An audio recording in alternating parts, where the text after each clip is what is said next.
მოგესალმებით, გთავაზობთ. აპატიეთ რომ ჩაცმული ვარ, ცივა ცოტა. მე კი ეკონომიას ვაკეთებ დენის, მაგრამ რა მნიშვნელობა აქვს, როგორ ვარ ჩაცმული, თავარია ინფორმაცია მოგაწოდოთ. მე გთავაზობთ დენი ჰენდერსონის შემდეგ ვიდეოს, ორი ვიდეოს, რომელსაც სტუმრად ყავს ელენა დანანი,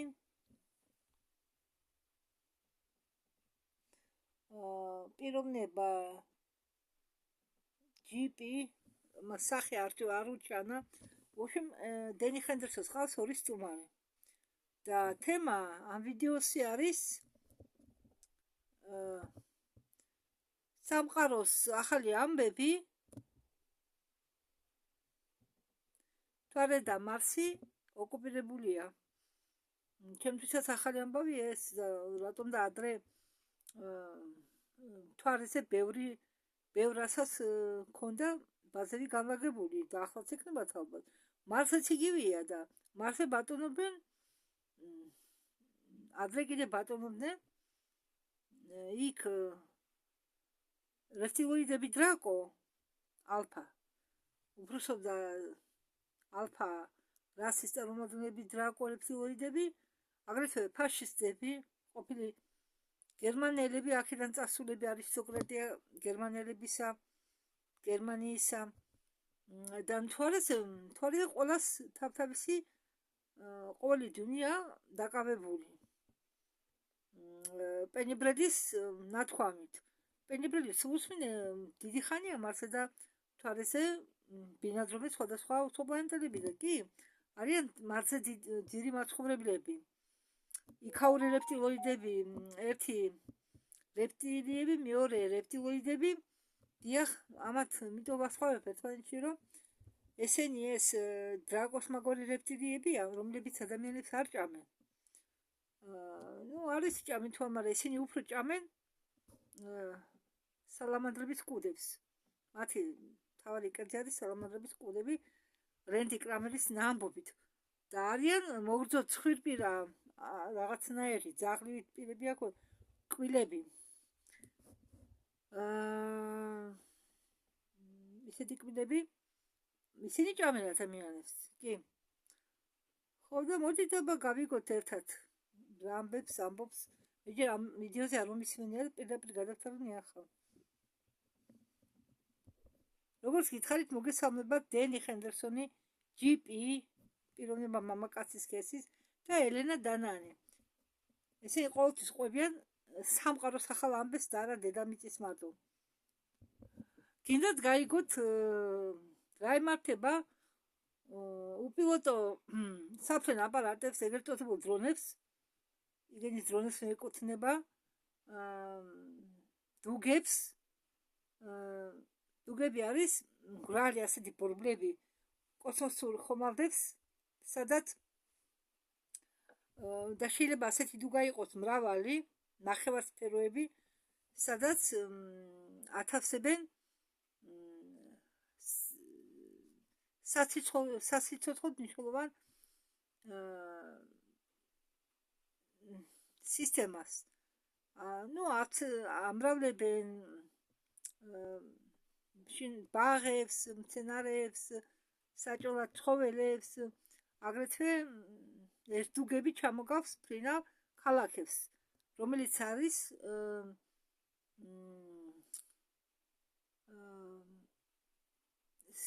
საცხოვრისად საჭირო საშუალებებით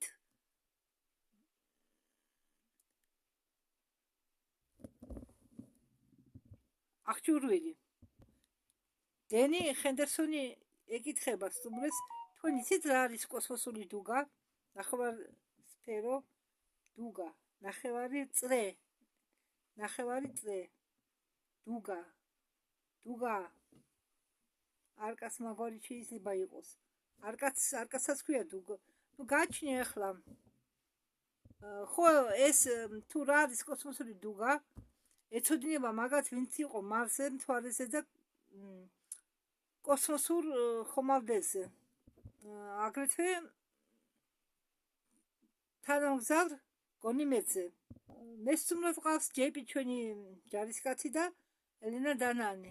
ელენა დანანი არის ემისარე galaktikuri სამყაროების. დენი ჰენდერსონი მიმართავს ჯეიპის ჯარისკაცს და ეკითხება ჯეიპი შეხომ მაიკ სალას გადაცემაში შოუზე 12 დეკემბერს გაქვს ნათქვამი რომ ჩვენ ნახავთ საში ფრინავ ცილინდრებს საიდან იცოდი შენ ეს და სადგავს ისინი ნახე მე ხარ თქვენ ამ ხალხის სახეებს წარმოგიდგენთ ეს არის დენი ჰენდერსონი ეს არის ელენა დანანი ეს არის ჯეიპი ჯარისკაცი ის სახეს არ ანახებს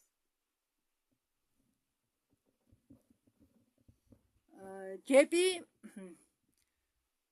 მიესალმება ყველას და ამბობს რომ მოხარულია რომ მოხდა ამ არხზე სტუმრად არის ამ შოუს გადაცემაში დენი როგორ გაქვს საქმე შენ ჰელენა შენ როგორ ხარ როდესაც პირველად შევედი იმ შენობაში მე ვნახე ეს ცილინდრული აპარატები მე ვიცოდი რომ არ უნდა მენახა ის რაც ნახე მაგრამ ჩემი გამოცდილებიდან გამომდინარე და წასული მისიებიდან გამომდინარე ვფიქრობ რომ მე მომცესნება მენახა ეს ყველაფერი და შემდეგ ამ პროცესის დროს როდესაც მე ვაკვირდებოდი ამ ცილინდრულ ლამას ნამუშევრებს და მე მგონია რომ მხოლოდ ცილინდრული კი არა სხვადასხვა ფორმების არსებობს მე მინდა თქვენ გაჩვენოთ რაღაც რაც უფრო საინტერესო იქნება დენი ჰენდერსონი ეკითხება თქვენ ლაპარაკობთ იმ კოსმოსურ ხომალდებზე რომლებიც ამერიკელებმა კოპირება გაუკეთეს უცხოპლანეტელების ხომალდებიდან და საერთოდ უცხოპლანეტელების ტექნოლოგიებიდან თუ თქვენ ლაპარაკობთ ტექნოლოგიებზე რომლებიც იყო შექმნილი აქ და საერთოდ თქვენ როგორ მოხდით სამხედრო ბაზებზე ვინ წაგიყვანა თქვენ იქ ვინ იყვნენ ის არსებები რომლებსაც თქვენ იქ მიგიყვანათ ჯიპი პასუხობს ისინი იყვნენ ადამიანები პასუხობს ჯიპი და სამხედრო ბაზებზე ეს იყო მოშორებით სამხედრო ბაზიდან ჩვენ გვაქვს ნაგებობანი რომლებიც დაკავშირებულია სამხედრო ბაზებთან და განლაგებულია მიწის ქვეშ ასე რომ თქვენ როდესაც შეხედათ სამხედრო ბაზას ნახავთ როგორ იცდება ხე ამ ხის ტოტები და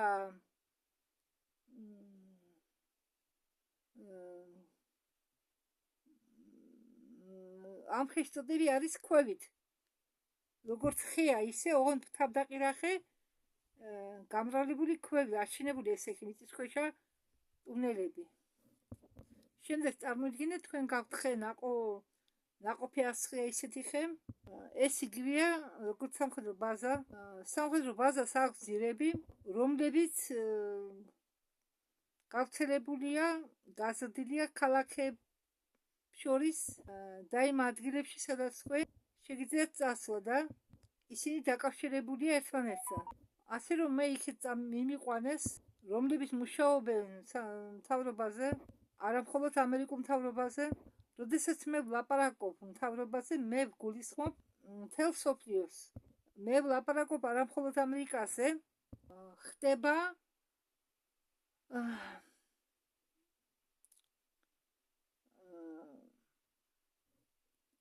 კავშირი როგორ გითხრათ თანამშრომლობა ადამიანის უნდა ესმოდეს რომ ეს არის არა მხოლოდ ამერიკა კი ამერიკას გააჩნია ერთ-ერთი საუკეთესო ტექნოლოგიები რომელზეც ჩვენ მხოლოდ ოცნება შეგვიძლია და მე მართლა ვამაყობ ამით და მე შემიძლია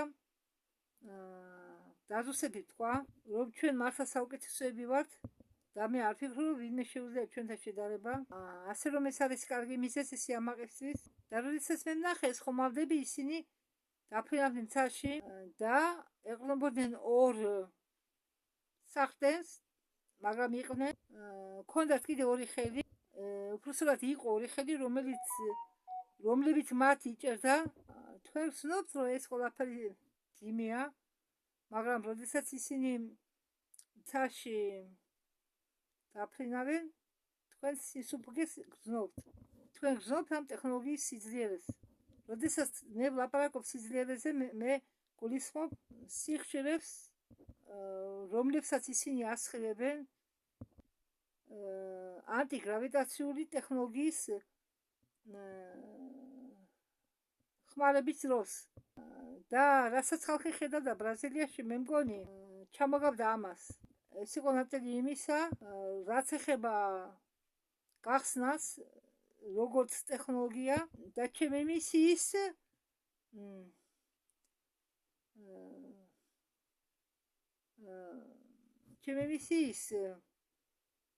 დამოწმება და ის რაც მე თქვი დოქტორ სალახის შოუში 12 დეკემბერს სინამდვილეში 22 დეკემბერს როდესაც მოხდა ის შემთხვევა იყო 14 რიცხვი. დენი ჰენდერსონი ამბობს, ეუბნება ჯიდეს. შენ გახურია შლემი იმისთვის, რომ დაიცვა შენი საკუთარი თავი, რადგან თქვენ კაცობრიობას წარუდგინათ იმდენი ინფორმაცია, იმდენი რეალური ესე იგი ახლანდელი რეალური მდგომარეობა რაც ხდება მსოფლიოში. ეს ყველაფერი თქვენ წარუდგინეთ მოსახლეობას. ჩრდილოვან სახელმწიფოზე, სამხედრო კოსმოსურ ხომალდებზე, რომელიც იყო შექმნილი უკანა ესე იგი უკანა აწყობა ბრუნვადი გინდა დაბრუნებითი აწყობა უძახეთ. მე ასე მირჩევნია უკანა აწყობის მეთოდით, ესე იგი ხომალდი დაარღვიეს, შემდეგ თავიდან ააწყვეს და ასე გაიგეს თუ როგორი წყობა გააჩნია ხომალდს და ასე განავითარეს ამერიკელებმაც, რუსებმაც, ყველამ განავითარა ეს ტექნოლოგიები. და ჩვენ უნდა შევინახოთ თქვენი პიროვნება საიდუმლოდ და თქვენ გაქვთ რაღაც არაჩვეულებრივი აქცენტი, რომელიც არის შენარევი ესპანური, ინგლისური და პორტუგალური ენებისა. დენი ჰენდერსონი ამბობს, რომ ჩვენ დაუბრუნდებით რამდენიმე მოვლენას, რომლებიც მოხდა. ახლა კი მინდა მივცე ელენა და ანას თავისი აზრი გამოთქვას. დღეს იყო მნიშვნელოვანი დღე, რადგან თქვენ ერთად წინში დასახელებ ჩვენ არასოს გიღალატეთ, რომელიც გამოვიდა 2021 წლის დასაწყისში. თქვენ მოგვიყვებით ტექნოლოგიებზე, რომლებიც რომლის ჯერ ცდომა სამყაროს არ ქონდა და დღეს რაღაც მოხდა.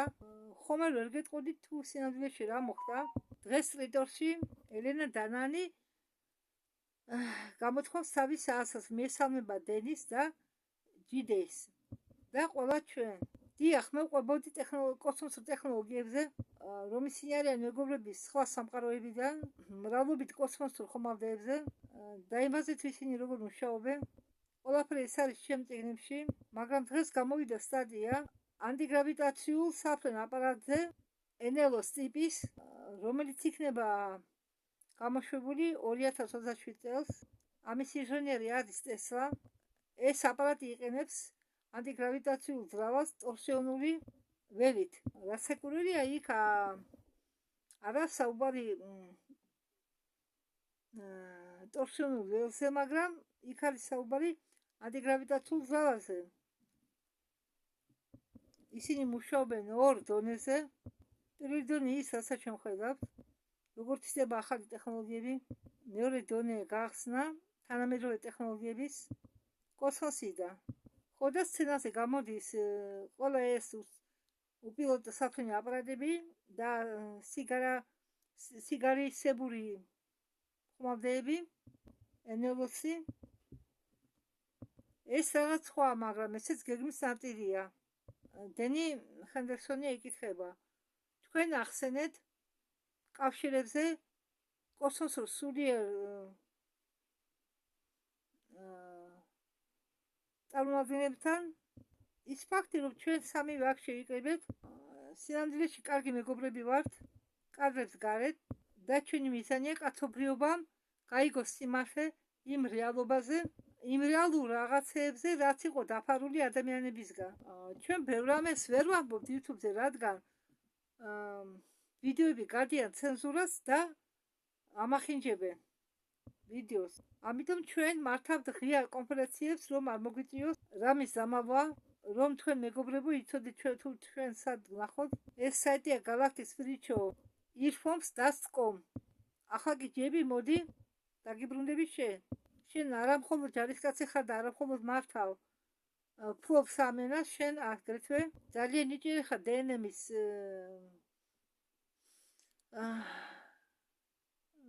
სფეროში, სიხშირების ენერგიების სფეროში.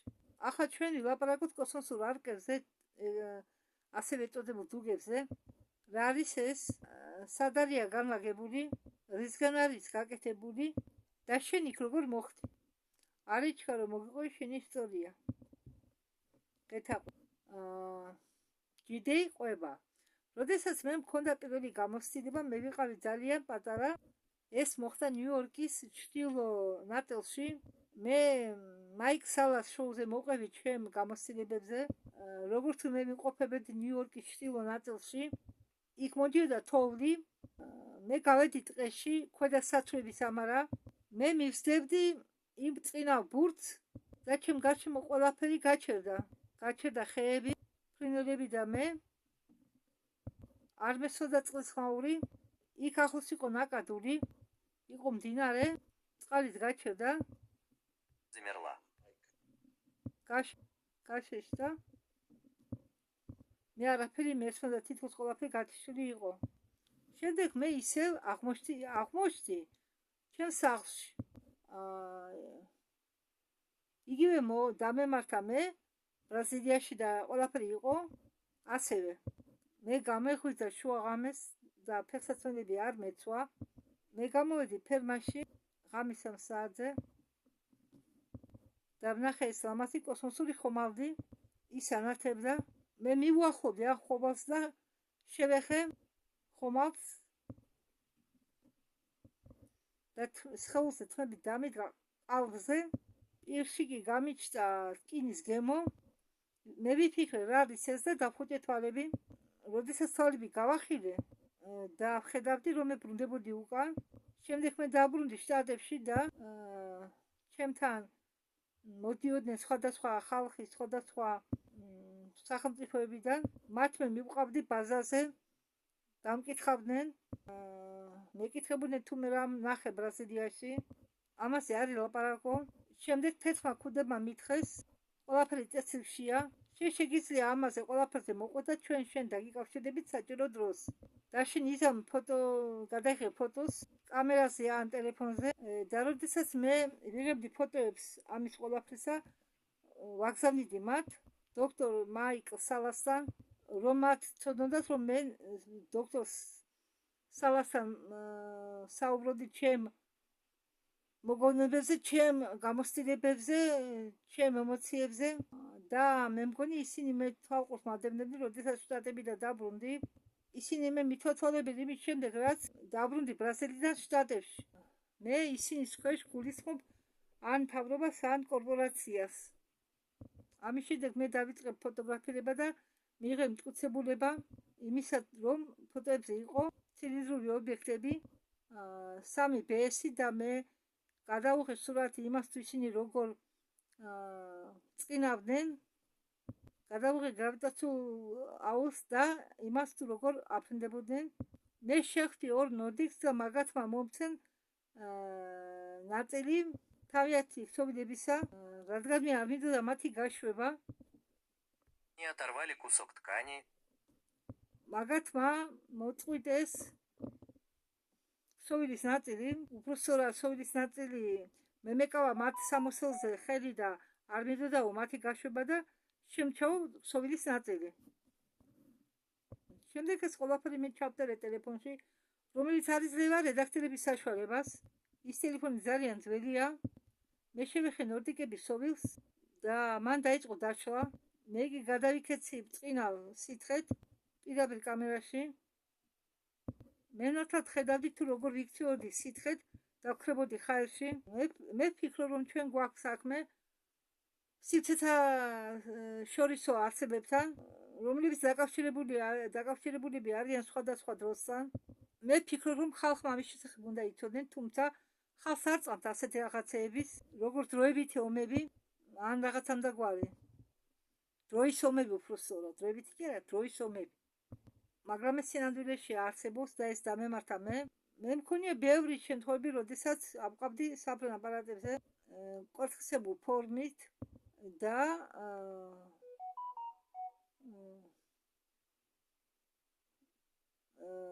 მივყავდი სხვადასხვა გუმბათებზე. პირველად, როდესაც მე მოხდი არყაში მივიყავი, დედა, მოქალაქე პირი, მე არ მსახურობდი ჯარში, მე მიმიყვანეს ატლანტიკის ცენტრში და მე ვნახე, რომ ყველა დგას როგორც ჯარისკაცები. მე ვიყავი ერთადერთი, ვინც არ იყო სამხედრო. მომიახლოვდა მაღალი მამაკაცი და მითხრა, რომ შენი ადგილი აქ არ არის. ვინ ხარ შენ? მე მიზღში არ მქონდა ნანახი მოცურავე პლატფორმა ლიფტით, ზევით. ლიფტი ჩამოდის დაბლა ნილსში, რომელიც გაკეთებულია მეტალისგან, რომელიც ადრე არასდროს მინახავს და რომელიც იღუნება წნეხის ქვეშ, ოკეანის ზედაწოლის ქვეშ და მას მიერთებულია რაღაც, რაც ქმნის წნევას, თითქოს შენ იმყოფები ჩვეულებრივ წყალქვეშა ნავში და გრძნობ წნევას. მე მგონი ესმილი გაკეთებულია იმავე ტექნოლოგიით, როგორც NLO, კოსმოსური ხომალდები, რომ იმოგზაურო კოსმოსში და წყლის ქვეშ. ასე რომ მე უკან დამაბრუნეს, ჩავსვეს აპარატში და გამგზავნეს სახლში. და მე ვერ მოხდი არხზე, მაგრამ მე ვიყავი პლატფორმაზე დასაწყისში. ტამპში მოხდა რაღაცა, რის გამო მე საფრთხეში ვიძენი ჩემი თავი და ჩემი ოჯახი გადავიყვანე ტრამპიდან. რადგან მე ხშირად მივყავდი, მე დედამიწას დავუწყე ყურება სხვა რაკურსით, საერთოდ სამყაროზე და ხალხს ვუყურებდი სხვაგვარად. როდესაც შენ გადიხარ ამ გამოცდილებას, შენ იწყებ ყველაფერს ყურება სხვანაირად, შენ ანალიზს უკეთებ ყველაფერს, რაც ხდება გარშემო, როგორც მეცნიერი, რადგან იწყებ იმის შენიშვნას, რაც მოხდა, რომელიც არის ანარეკლი წარსულისა, ან მომავლისა, უბრალოდ ანარეკლი იმისა, რაც მოხდა. ამიტომ შენ იწყებ ფიქრს ყველაფერზე სამეცნიერო თვალსაზრისით, როდესაც გადიხარ ამ გამოცდილებას. ამიტომ მე გადავსახლდი ორლანდოში ოჯახიანად. მე დავიწყე სხვადასხვა ტექნოლოგიების დამუშავება და მე გამძარცვეს ყველა ტექნოლოგიები მომპარეს. ეს ერთადერთი მიზეზია, რის გამო მე დავტოვე ტრამპი და გადავედი ორლანდოში. ან მაითულა მე შიში დავიწყებოდა ორლანდოში კი ისე დავიწყე ფოტოების მიღება, ხალხი მეუბნებოდა, იყურე ზევით, მე დამიკავშირდება ხომალდი ან ნორდიკი და დამპატიჟებენ ხომალდზე, რომ მე ვნახო მეტი ტექნოლოგია, ამტკიცებულებები. დენი ჰენდერსონი ეკითხება, მე მინდაო რაღაცები გავარკვიო. პირველად, როდესაც თქვენ იქ აღმოჩნდითო და ნახეთო არკა პონჩიკის მაღვარიო,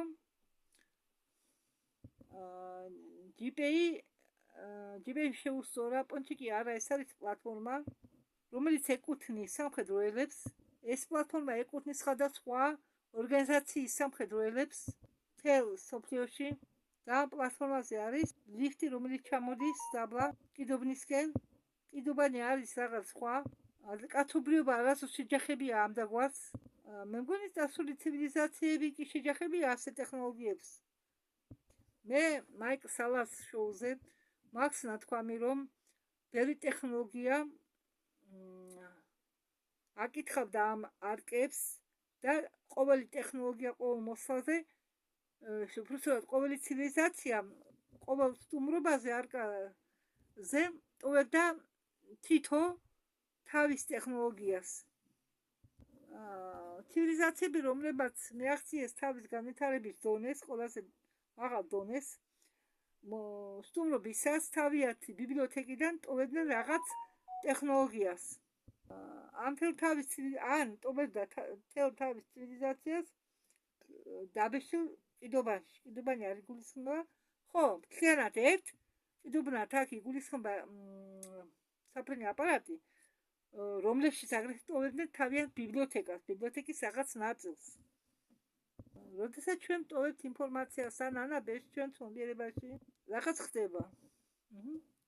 როდესაც კიდუბანი ღებულობს საჭირო ინფორმაციას, რაღაც ხდება, მაგრამ ჩვენ არ ვიცით რა ხდება. ჩვენ უნდა აღვიქვათ ეს არკა როგორც ცოცხალი არსება, როგორც ცნობიერება, რომელიც ფლობს ტექნოლოგიებს. დენი ჰენდერსონი ამბობს, რომ ელენა დადანიც იყო ამ ალყაში. მე მინდა დავუბრუნდე იმ თემას, როდესაც შენ თქვი, რომ შენთან ერთად იყვნენ ორი ნორდიკები. მე მინდა შენ აღწერო, თუ ისინი როგორ გამოიყურებოდნენ და შენ რატომ სტაცე მათ ხელი. რატომ აღმოჩნდა შენ ხელში ქსოვილის ნაწილი? დენი ჰენდერსონი იკითხება, თქვენ რა იჩხუბეთ? თუ შეგიძლია აგვიხსენი. ჯიდე პასუხობს, რომ მე არ მინდოდაო, რომ ისინი წასულიყვნენო. მე ვიგზენი რაღაც მშვენიერი ვიგზენი სიმშვიდე. როდესაც მათ უყურებ თვალეში, გრძნობ იმას, რაც ადრე არ გიგრძნია. ისინი როდესაც გეხებიან, შენ გრძნობ ვიბრაციას. თითქოს ხტები ერთ-ერთი მათგანი. თითქოს გრძნობ იმას, რაც ისინი. ეს არის იგიში. როდესაც ისინი აპირებდნენ წასვლას, მე მათ ვეცი, ისინი უბრალოდ აგრძელებდნენ წასვლას და გაქრენ თვათ. მე არ ვიცი ისინი სად გაქრენ. და მე დამჩა მათი დასასვლის ნაწილი. შემდეგ მე დავიწყე ვიდეოს გადაღება, თუ ეს ქსოვილის ნაწილი როგორ ქრება და შემდეგ როდესაც ადამიანები ნახავენ ამ ვიდეოს, ისინი შემეკითხებიან თუ ეს რა იყო. მე ველოდები დროს, როდესაც შევძებ ამ ვიდეოს გამოქვეყნებას, ან ავიღებ ნებართვას, დენი ჰენდერსონი ეკითხება, თუ რატო დაფრინავდით თანამგზავრ გონიმეძე და მიწიერი სამხედრო ძალები რატომ იყოფებიან იქ. ჯიდე ეკითხება დენი ჰენდერსონს, თქვენ რას გულისხმობთ, არკებთან ვსწომას? დენი ჰენდერსონი პასუხობს, არა. მე გეკითხებით, სამხედრო ამერიკელები რატომ იმყოფებიან გონიმეძე.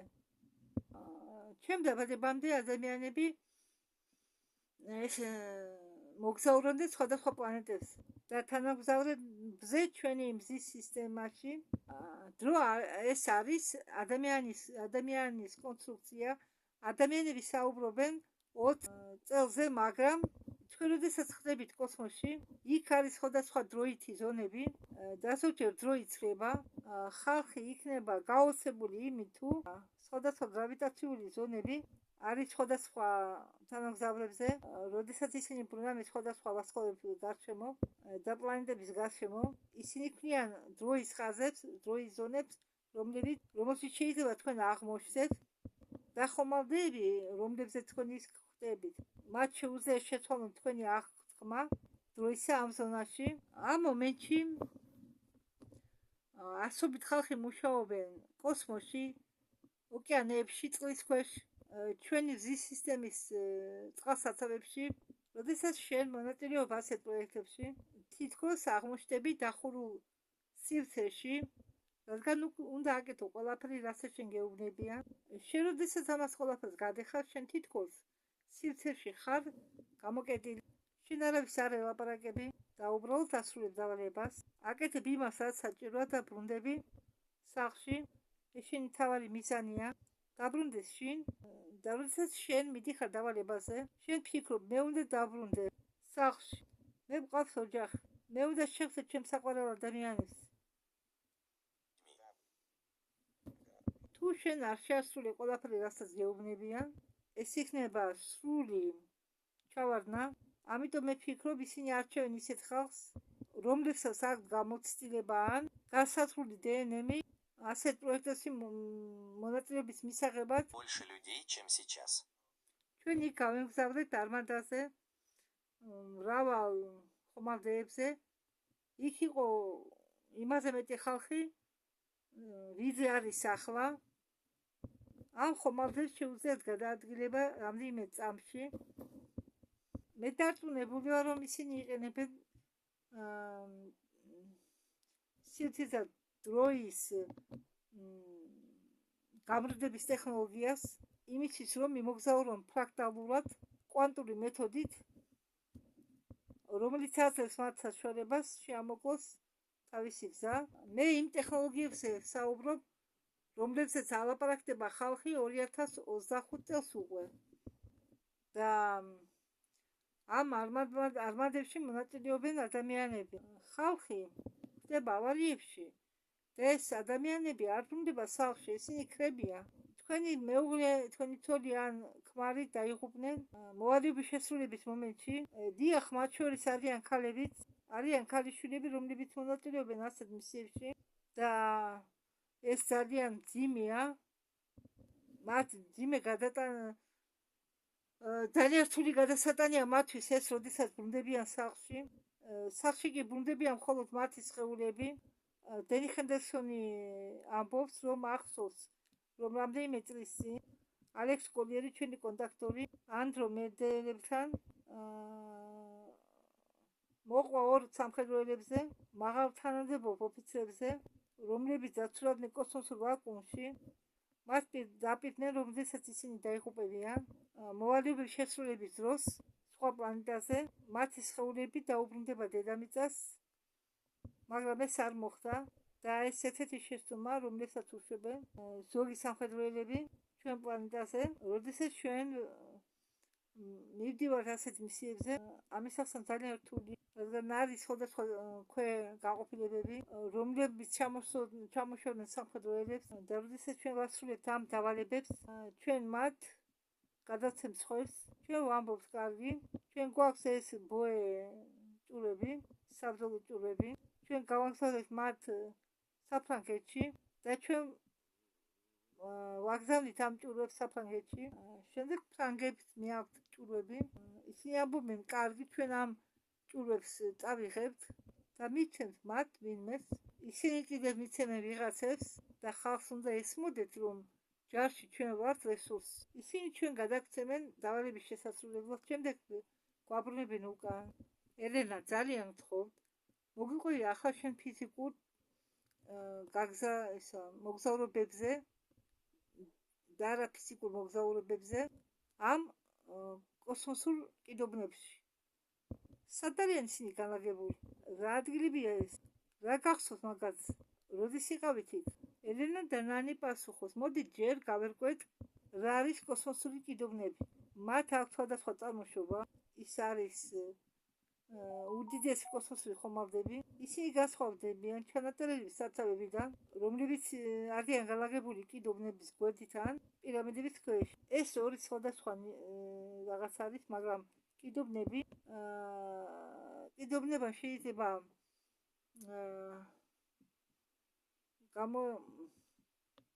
იმსახუროს, გამოიყენო, კიდობნები შეიძლება გამოიყენო ცივილიზაციების ჩასაწერად. ზოგი მათგანი შთამომავლობით არიან სხვადასხვა არამეტიერი ჯგუფები. მე მგონი ის კიდობანი, რომელშიც იყო JP, ეკუთვნის ჯგუფ კედრას, საგალაქტიკო კონფედერაციას კედრას და მე მგონი JP არის დაკავშირებული ამ ინფოპლანეტელების ჯგუფთან და მას მართავენ ადამიანები, რომლებიც გავლარიან სკანდინავებს, ალტიანელები, მაღლები,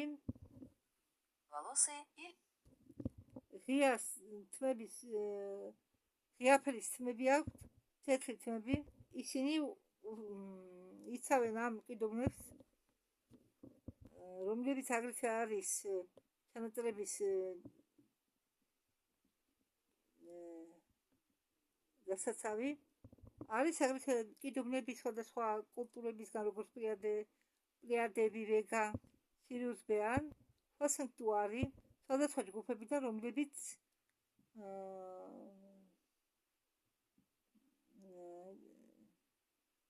ხოლმე დედამიწას მოაკითხავენ წარსულში, რადგან მათთვის ჩვენ ვართ, ჩვენი დედამიწა არის წარსული, ისინი მოაკითხავენ თავიანთ წარსულს. კიდობნები არა მხოლოდ დედამიწაზე არის განლაგებული, არამედ ამ მზის სისტემის სხვადასხვა ადგილებში. მაგალითად, მე ვიცი მთვარეზე, ნეპტუნზე, კუიპერის სარტყელზე, ფიქრობ JP-საც შეუძლია ამაზე საუბარი მოგვიანებით. აი ეს რა არის? ეს არის ამ ხომალდებს გადაყავდა სხვადასხვა კოლონიზატორები, რომლებიც შემდეგ ჩამოფრინდებოდნენ დედამიწაზე დაეშვებოდნენ დედამიწას და ამ დიდი ხომალდების დახმარებით, რომლესაც ჩვენ ახლა ვუწოდებთ არკებს, მაგასმა დაასხეს კოლონია, ცივილიზაცია და არკები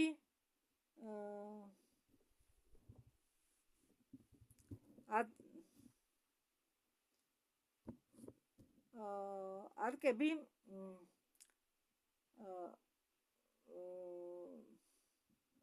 ამარაგებდნენ ენერგიით, რომლებიც საჭირო იყო გადასარჩენა და ასაჩენებლად კოლონიებისა. აი რისთვის იყო საჭირო არკები. შემდეგ მათ გარშემო და მათზევით შენდებოდა ნაგებობანი. ისინი ახლა არ ჩანს და დროთა ხანის განმავლობაში მიწა ფარავს ამ ნაგებობებს. რაც უფრო მეტი დრო გადის, მით უფრო მეტი იმალება მიწის ქვეშ. ისინი ეს არკები არის უძველესი. ამიტომ უფრო ხშირად მათ პოულობენ მიწის ქვეშ ან წყლის ქვეშ. არკას იყენებენ საგალაქტიკო ფედერაციის წარმომადგენლები და სამყაროების საგალაქტიკო ფედერაციის წარმომადგენლები. როდესაც პლანეტა, რომელსაც ემუქრება რაღაც, ან პლანეტა, რომელიც უერთდება ამ რომელიმე ორგანიზაციას, იღებს არკას, აძლევენ არკას, თუ პლანეტა ხდება ახალი წევრი ამ ორგანიზაციისა, მათ ღიად თავაზობენ ამ ხომალდებს, მაგრამ თუ ის არ არის ჯერ წევრი, ეს ხომალდები რჩება პლანეტის ორბიტაზე, ან სხვა პლანეტის ორბიტებზე, ამ მზის სისტემაში. არკების მეორე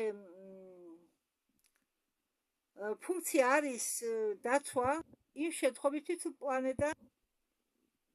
პლანეტაზე მოხდება შემოჭრა, ან მოხდება პლანეტის ოკუპაცია, ან გახდება კატასტროფის ხვეპლი და მოსახლეობის სხვადასხვა სიტუაციის ფორმა უნდა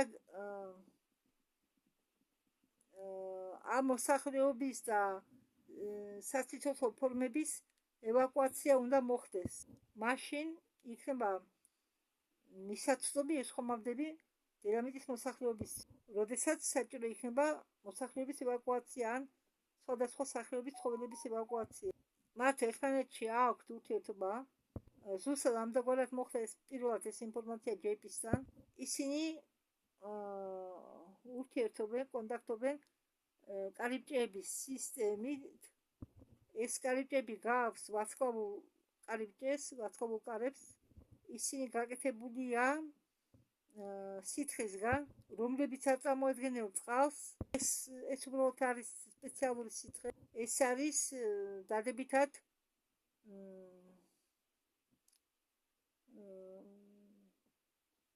დამუხტული სითხე. ეს არის ქარიშხალი, რომელიც იწვევს თავისში ენერგიას, როგორც შავი ხვრელი. ამას უწოდებენ ქარიშხლურ სტრუქტურას. ყოველი ატომი, ყოველი ნაწილაკი არის ქარიშხალი, რომელიც იწვევს ენერგიას როგორც შავი ხვრელი. როდესაც თქვენ აქტივაციას უკეთებთ ამ სპეციალურ სითხეს ელექტრომუხტით, მაგალითად ადამიანური დნმ-ის სიხშირით და აძლევს მიმართულებას, მოხდებით პირდაპირ მიზანში. ეს არის კვანტური ნახტომი. მე ვიტყვით ჩემ გამოცდილებაზე თუ როგორი შეხება მქონდა ამ არკებთან. მე ძალიან ვარ დაკავშირებული ატლანტიკურ არკასთან და პირველად ეს მოხდა წასულ ცხოვრებაში. ჩვენ JP-სთან ერთად გვაქვს მოგონებები, რომლებიც ნახს მაიკ სალასტინში, სადაც ჩვენ შველით კრისტალის ბირთვს ამ არყებიდან მოახდინეთ ჩემი ტელეპორტაცია იქეთ. პირადად მე ტელეპორტაციის გაკეთება არ შემიძლია.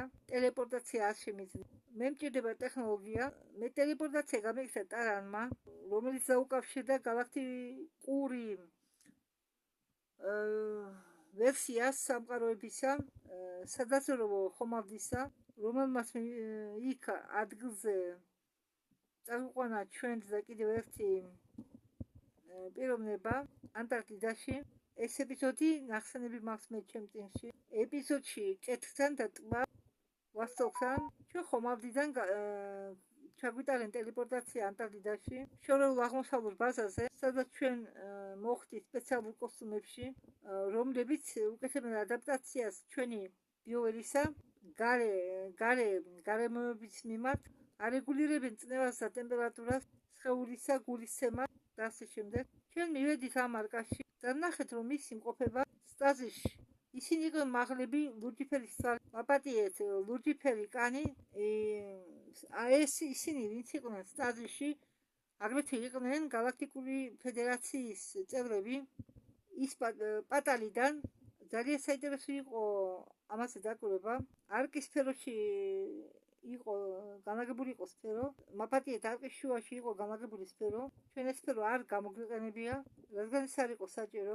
ჩვენ უბრალოდ ეს ადგილი უნდა გვენახებია და დაგვიმტკიცებინა, დაგვემოწმებინა, რომ ეს ადგილი არსებობდა.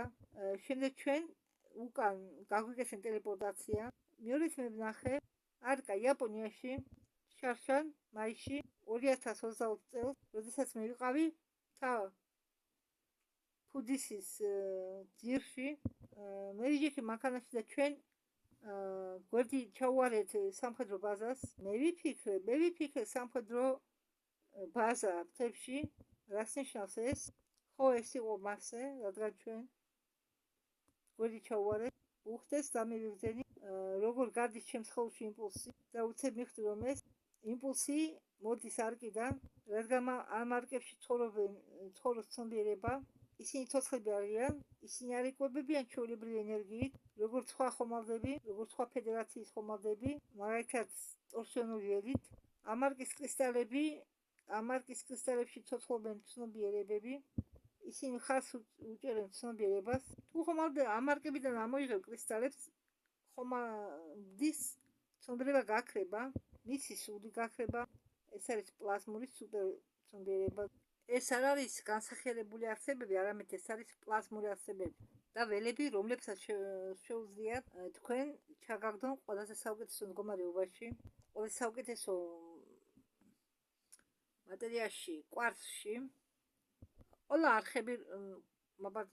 არკები, რომლებიც იყო დამარხული და ეკუთვნოდათ საგალაქტიკო კონფედერაციებს, კედრის ჯგუფში, იყვნენ აქტივირებული ერთდროულად სექტემბერ-ოქტომბერში 2021 წელსში, როდესაც მხოლოდ 500 ხომალდიდან, 500 დედობრივი ხომალდებიდან ჯგუფი კედრისა შემოვიდა ჩვენ ვარსკვლავურ სისტემაში, ვარსკვლავური კარიბჭეებით, რომლებიც იმყოფებიან არიან პლანეტის გრავიტაციულ ველში, პლანეტა იუპიტერის გრავიტაციულ ველში და მათმა სიხშირეებმა აქტივაცია გაუკეთეს ყველა არკებს ვარსკვლავურ სისტემაში, აგრეთვე დედამიწაზეც, რომლებიც მათ ეკუთვნის. ეს არის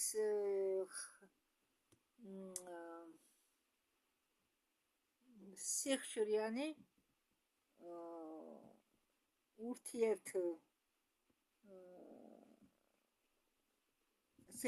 ორმხრივი ურთიერთობა მთა ფუდისში, იაპონური მთა ფუდს თუ გაგონიათ, თურმე ყოფილა galaktikuri სამყაროების ბაზა და ეს ანახეს ელენა დანას.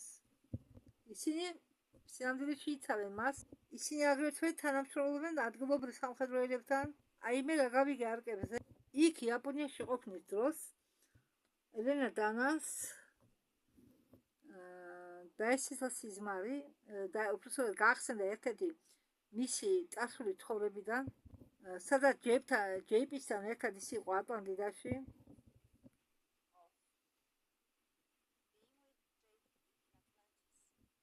Ну, это то, что я помню. Но я расскажу только о том, что мы оба помним. და ჩვენ მოყვები იმას, რასაც ვფიქრობთ, რაც გვახსოვს ორივეს. მე ვდგავარ სხვა პლანეტის ველზე, სადაც მაღალი ბალახია. მე ვიცი, რომ ეს არის პლანეტა ამერიკა, ალტეას ვარსკვლავური სისტემიდან, საიდანაც მე ვარ. მე ვდგავარ ამ ველზე და ჩვენთან მოფრინავს კვეცხისებური ხომალდი, სადაც შეიძლება დაეტიოს მხოლოდ ერთი პილოტი. ხომალდი მოდის ხდება ამ ველზე.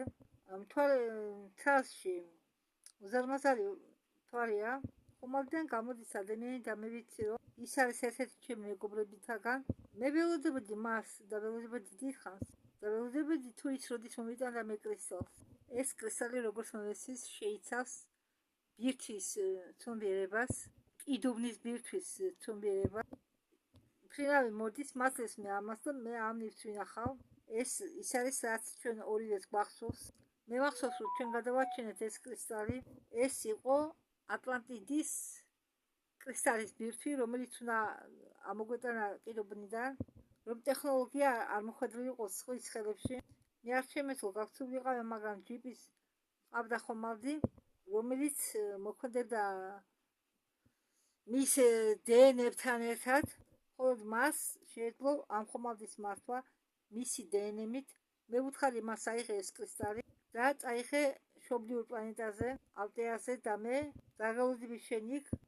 მე მოვხდი, ჩემი ცნობიერება დაუბრუნდა ჩემ ავატარს და მე ველოდებოდი მას და ის დაბრუნდა. კრისტალი იყო უსაფრთხო ადგილას. მოგვიანებით კრისტალი იყო დაბრუნებული და რადგან ჯეიპი ჭირდოდ არის დაკავშირებული თავის კრისტალს, მას აქვს თავისი ისტორია. მე ვფიქრობ, მან ისევ შეძლო მისი ნახვა და ეს ისტორია არის დამოწმება.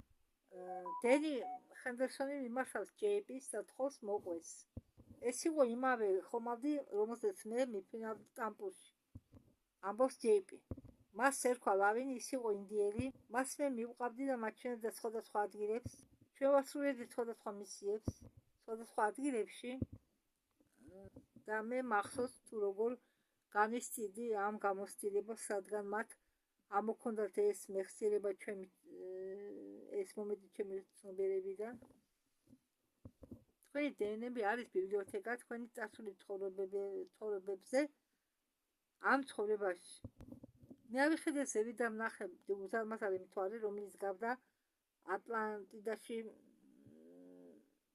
ყოფნისას იქაურ მთვარეს და მე ვიფიქრე, ხალხი ამბობს, რომ ეს მთვარე არ ეკუთვნოდა დედამიწას და ეს მთვარე იყო იმხლა და მას ჰქონდა ბასეინი გრავიტაციანი უკაცრავად აუზი, როდესაც მთვარე უახლოვდება პლანეტას, ის ქმნის უზარმაზარ ტალღებს და მე ვნახე როგორ დაფარა ქალაქი უზარმაზარმა ტალღამ, შემდეგ უკან დაიწია. მე ვფიქრობ, ეს შენობები ისეთი მასალისგანაა გაკეთებული, რომლებსაც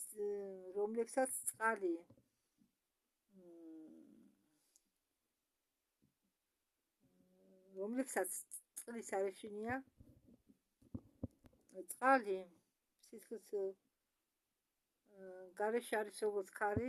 ეს პლანეტა იყო განვითარებული ტექნოლოგიის საკითხში და მათ იცოდნენ როგორ მუშაობდა ცნობიერება და როგორ უნდა იმოგზაურო კოსმოსში ხომალდის გარეშე.